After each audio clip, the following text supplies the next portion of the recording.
দিয়েছিল। আমি একটা হরিণকে তীর ছুঁড়ে মারতেই সে পরীতে পরিণত হয়। আমার তীরের আঘাতে একটা পরী সেখানেই মারা যায়। তুই একই সর্বনাশ করলি, আমার বোনটাকে মেরে ফেললি। আমি জানতাম না তোমরা হরিণ ছিলে না, তোমরা পরী ছিলে। তোর জানা না জানায় আমার কিচ্ছু যায় আসে না। আমার বোন আর কখনো ফিরে আসবে না। তুই তুই আমার বোনকে মেরে ফেলেছিস। তোর জন্যই আজ আমি আমার জীবনের সবচেয়ে আপনজনকে হারালাম।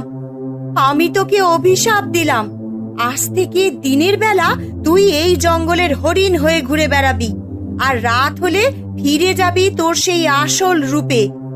তুই যদি এই অভিশাপ থেকে মুক্তি পেতে চাস, তাহলে তোকেও করতে হবে উৎসর্গ, তোর আপনজনের জীবন। হ্যাঁ, যতদিন না তুই নিজের কারোর প্রাণ দিস, ততদিন আমি এই পুকুরের মাছ হয়ে তোর চারপাশে ঘুরে বেড়াবো, শুধু তোর শাস্তি দেখার জন্য। না, আমাকে ক্ষমা করে দিন, আমাকে এমন অভিশাপ দেবেন না। তোকে তোর শাস্তি পেতেই হবে, পেতেই হবে।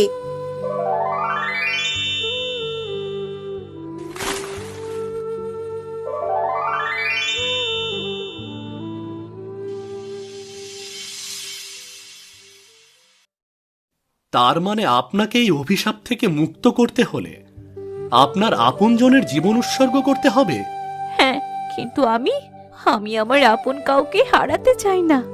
এই জন্যই শর্তের কথা আজ পর্যন্ত কাউকে বলিনি, শুধু তোমাকেই বললাম। কিন্তু আমাকে বললেন কেন?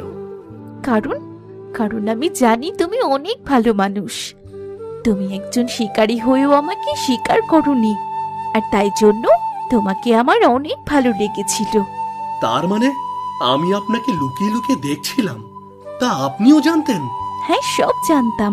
তাহলে আমিও আপনাকে একটা কথা বলতে চাই।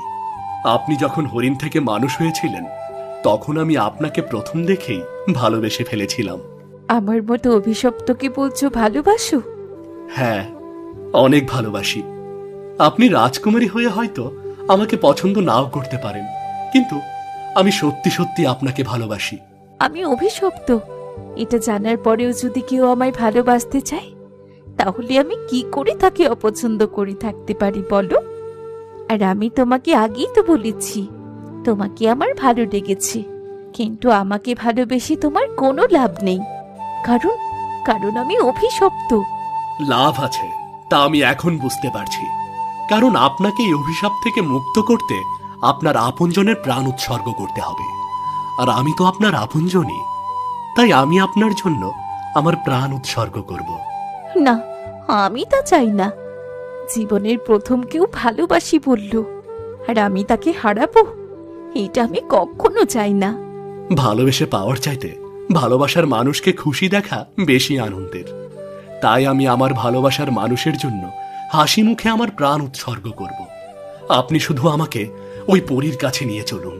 না, আমি তা কখনো চাই না।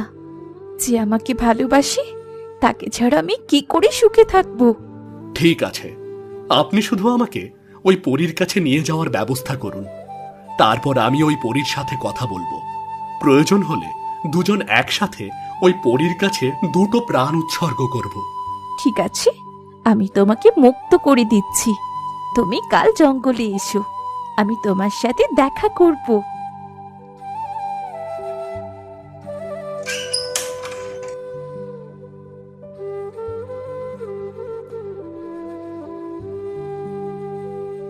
আমি কাল আপনার জন্য অপেক্ষা করব। আমিও ঠিক সময় চলে আসব। এবার কেউ দেখার আগে চলে যাও এখান থেকে।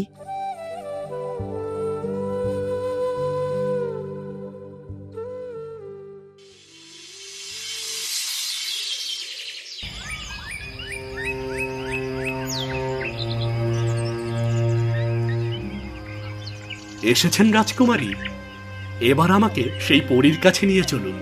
ঠিক আছে, চলো।